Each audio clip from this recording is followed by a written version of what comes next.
जय श्री कृष्ण दोस्तों। कार्तिक का पावन महीना चल रहा है। इस महीने में हम जितना तुलसी माता का, विष्णु भगवान का पूजन अर्चना करते हैं, दान दीप करते हैं, उतना ही हमारा पूजा का फल पुण्य हमें प्राप्त होता है। विष्णु भगवान की कृपा सदा माँ लक्ष्मी के साथ हमारे ऊपर बनी रहती है। तो आइए आज हम 20वां अध्याय का स्मरण करेंगे। बोलो विष्णु भगवान की जय। माँ शारदा की प्रेरणा स्वयं सहाय कार्तिक महात्म्य बोलू। यह 20वां अध्याय। अब राजा पृथु ने पूछा, हे देवऋषि नारद, इसके बाद युद्ध में क्या हुआ तथा वह दैत्य जलंधर किस प्रकार मारा गया? कृपया मुझे वह कथा सुनाइए। नारद जी बोले, जब गिरिजा वहां से अदृश्य हो गई और गंधर्वी माया भी विलीन हो गई, तब भगवान वृषभध्वज चैतन्य हो गए। उन्होंने लौकिकता व्यक्त करते हुए बड़ा क्रोध किया और विस्मित मना जलंधर से युद्ध करने लगे। जलंधर शंकर के बाणों को काटने लगा, परंतु जब काट न सका तब उसने उन्हें मोहित करने के लिए माया की पार्वती का निर्माण कर अपने रथ पर बांध लिया। तब अपनी प्रिया पार्वती को इस प्रकार कष्ट में पड़ा देख लौकिक लीला दिखाते हुए श्री शंकर जी व्याकुल हो गए।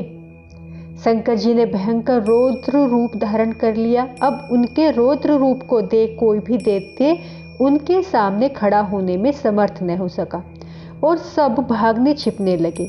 यहाँ तक कि शुंभ निशुंभ भी समर्थ न हो सके। शिवजी ने उन निशुंभ और निशुंभ को साप देकर बड़ा धिक्कारा और कहा, तुम दोनों ने मेरा बड़ा अपराध किया है।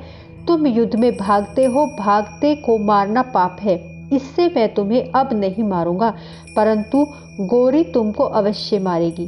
शिवजी के ऐसा कहने पर सागर पुत्र जलंधर क्रोध से अग्नि के समान प्रज्वलित हो उठा। उसने शिवजी पर घोर बाण बरसाकर धरती पर अंधकार कर दिया। तब उस दैत्य की ऐसी चेष्टा देखकर शंकर जी बड़े क्रोधित हुए तथा उन्होंने अपने चरणागुष्ठ से बनाए हुए सुदर्शन चक्र को चलाकर उसका सिर काट लिया। एक प्रचंड शब्द के साथ उसका सिर पृथ्वी पर गिर पड़ा और अंजद पर्वत के समान उसके सिर के 2 खंड हो गए।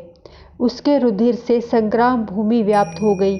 शिवाज्ञा से उसका रक्त और मांस महारौरव में जाकर रक्त का कुंड हो गया और उसके शरीर का तेज निकलकर शंकर जी में वैसे ही प्रवेश कर गया जैसे वृंदा का तेज गौरी के शरीर में प्रविष्ट हुआ था।